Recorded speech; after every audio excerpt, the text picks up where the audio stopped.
का और उन भाई बहनों का साथ हुआ जिनके कंट्रीब्यूशन आ रहे हैं, बहुत बहुत आभार। तो चलिए शुभारंभ करते हैं। सबसे पहले मुझे अत्यंत प्रसन्नता और हर्ष का आभास हो रहा है कि हमारे परम मित्र और हमारे भारत के मित्र श्रीमान बेंजामिन नेतन्याहू साहब is live, kicking fine and good. All the naysayers have gone wrong. All those devils advocates have mud on their face. अरे टाइगर तो यार असली टाइगर जिंदा है, ये बॉलीवुड वाला नहीं तो फर्जी है. बॉलीवुड वाला नहीं तो फर्जी है.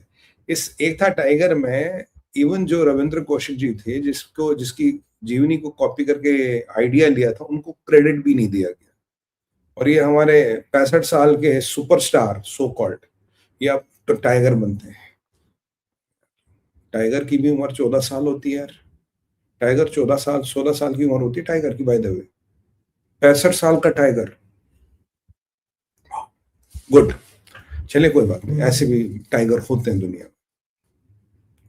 तो ये हमारे बेंजामिन, एक वीडियो आया था जी, वो उनकी 6 उंगलियां एआई से बना गया उनको. यहाँ फिर एक वीडियो लॉन्च किया उन्होंने, ये वो मकान है जहां वो अटैक हुआ, इस इंटेलिजेंस ने बताया. जितनी ये दुनिया की इंटेलिजेंस ना, सब इनको रिपोर्टें भेजती है, सब इनको अपडेट करती है. देख हमने यहाँ मारा, ऐसे मारा. अब ना तू जाके इसको बोल हमने ये वाली रॉकेट ऐसे चलाई थी और ये वाली रॉकेट यहाँ से निकाली थी, और ये ना बेंजामिन ने हम यहाँ और मर गया, और तो है ना हम तेरे माध्यम से पूरी दुनिया को बताना चाहते हैं.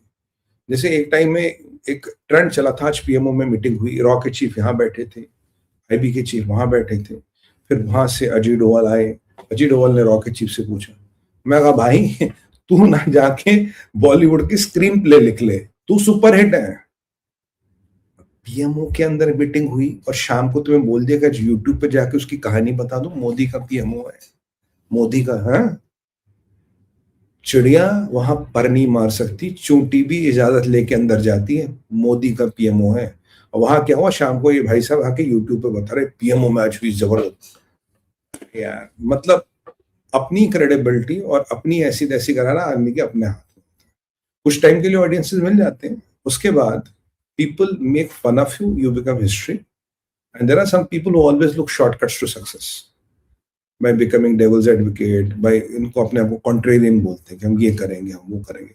But leave them aside. Benjamin Netanyahu is live and kicking.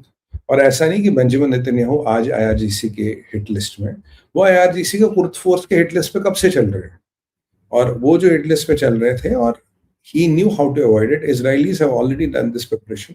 अगर आप हमारे मित्र पीट हेग्सेथ को भी सुनोगे, उन्होंने कहा यार 80% 70% टाइम तो हमने लगाया डिफेंस कैसे करना, 30% टाइम ही हमने ऑफेंस में लगाया.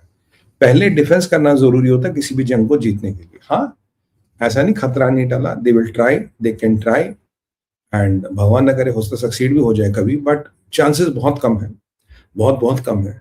बट ये मतलब ये देखिए, वॉर के बीच में जो चीजें इंजेक्ट की जाती है ना सिस्टम में, मर गया, और जहां खमेनी मर गया, बोले नहीं खमेनी तो जिंदा है, मुश्तबा जिंदा है, IRGC का कमांडर, बट बेंजामिन नेतन्याहू है.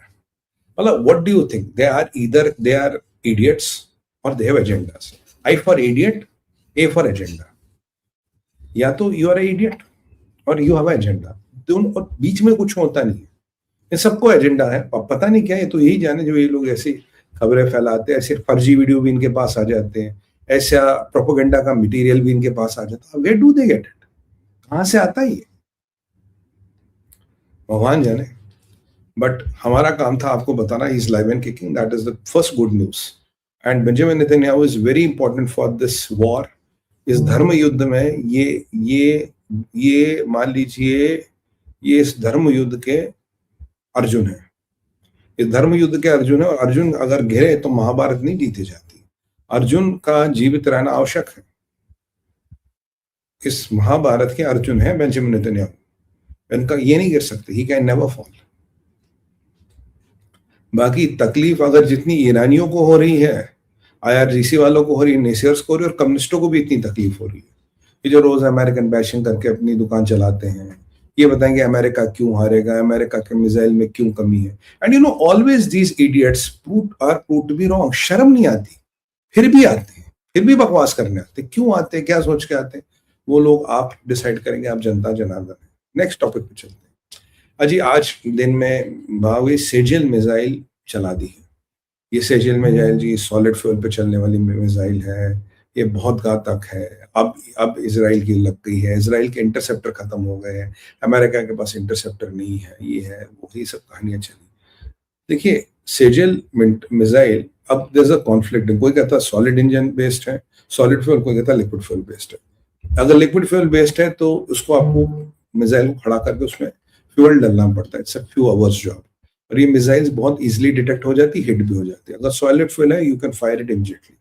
पर सेजल कोई नई मिसाइल नहीं है। ये 2008 में इसका परीक्षण हुआ था और उसके बाद इसको कई बार फायर किया गया है। And Israel is very aware of this. ये कोई नई मिसाइल नहीं है, कोई कोई मतलब ऐसा कुछ नहीं है, कोई नई ऐसी मिसाइल गजाली गुजाली, वो क्या है वो अब्दाली ना, ऐसा इस रेंज वाली नहीं है। मार्क 100 वाली मिसाइल नहीं है, कहते हैं मार्क 4-5 वाली है। मार्क 400 वाली भी है एक इनके पास। वो जो मुल्ला जी बैठे हैं उन्होंने मार्क 400 वाली भी बनाई है। बस उसमें बस थोड़ा ना उसके रैमजेंट की फाइन ट्यूनिंग करे। वो बस नट बोल्ट लेके उसका ना आगे कर पीछे कर, हाँ बस वो थोड़ी सेटिंग बैठा रहे, मतलब प्लग पाने से सेटिंग बैठा रहे। और उसके प्लगों में थोड़ा सा कचरा आ गया, बस कार्बन हटा रहे हो।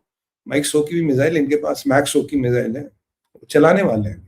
अभी आपको आईआरजीसी को कमांडर मिलेगा, बोले इंशाल्लाह मैक्स 100 की मिसाइल भी है। भाई इन जाहिलों से, अगर आप इन जाहिलों की फिजिक्स में पढ़ोगे तो आप अपनी बायोलॉजी और केमिस्ट्री दोनों भूल जाओगे। ये जाहिलों की फिजिक्स है, इसमें पढ़ने की जरूरत नहीं। सेजल का अटैक हुआ, मैं थोड़ा वरीड था। सॉलिड फ्यूल की अगर मिसाइल है it's a bit of a problem. अगर लिक्विड फ्यूल की है it will be taken out, but it didn't have any great impact. इन्होंने मिसाइलें चलाई थी आज भी। इसराइल में 2 लोग घायल हुए हैं, 2 या 3 लोग घायल हुए हैं। वो क्लस्टर बॉम्ब से हुए। सेजल का कोई इम्पैक्ट नहीं हुआ, इंटरसेप्ट किया गया। हाँ इंटरसेप्टर्स कोई कम नहीं है, ये अमेरिका ने भी कह दिया, इसराइल ने भी कह दिया। देखिए इंटरसेप्टर्स बाय डिफॉल्ट स्केयर्स, ऐसा नहीं इंटरसेप्टर्स पेड़ पे लगते हैं, स्केयर्स हैं, वो हमेशा कम होते हैं। बट ऐसा नहीं कि इंटरसेप्टर खत्म हो गए अब ईरान अपना अटैक करेगा ना। ईरान वो रोल्स हैमर, घंटा हैमर। मैं इनकी औकात आपको पहले दिन पता लगे जब खमेनी को पहले 60 सेकंड में ठोक दिया। That tells you everything. Including 48 people were eliminated in first 60 seconds. 60 second में 48 विकेटें गिरना, तो 1.25 सेकंड में 1 विकेट गिरना, that tells everything. That day it was almost decided. हाँ, but naysayers wanted to pull it back, and I don't know why Islamic bravado gets so many sponsors. पैसा भाई, पैसा बहुत, चाइना बहुत पैसा खर्च रहा है, चाइना बहुत पैसा खर्च रहा है, डायरेक्टली इनडायरेक्ट बहुत पैसा खर्च रहा है कि भाई ये प्रोपेगेंडा फैला। ऑपरेशन सिंदूर में आपने देखा ना।